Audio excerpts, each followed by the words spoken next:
on your heels, slowly move on to a table. Exhale and lower the hips to the heels and forehead on the floor. Have the knees together, or if you're more comfortable, spread the knees slightly apart.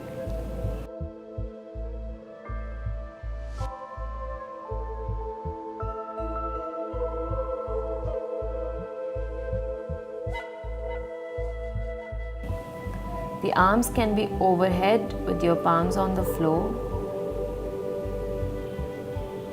Palms or fists can be stacked under the forehead.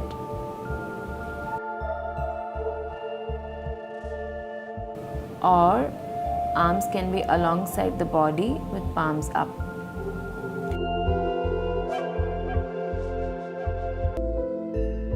If you feel that your knee is hurting or if you're unable to sit on your heels, you can keep a bolster or blanket between your legs and then do the pose.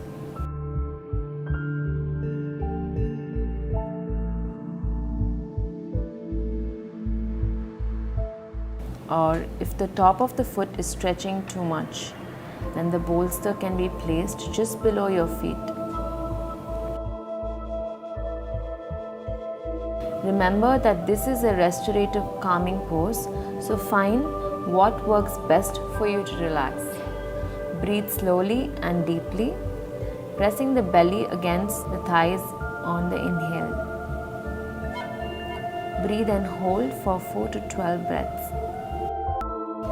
And to release, place the palms under your shoulders and slowly inhale up to a seated position.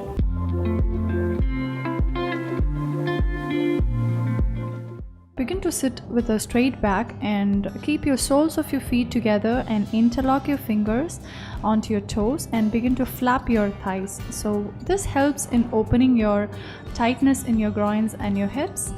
Make sure your breath is really normal. To intensify the stretch in your groins, pull your feet closer to your pelvis and begin to flap for a couple of times.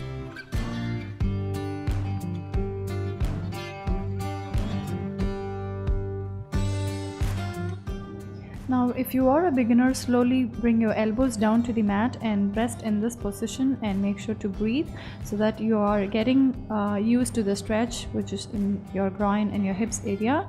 But to intensify the stretch even more, gently stretch your arms all the way forward and put your forehead down to the mat.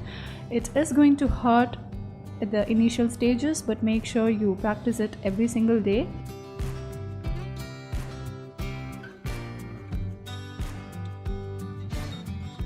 Once you want to release the posture, gently inhale, slide your arms all the way back, roll your shoulders and relax.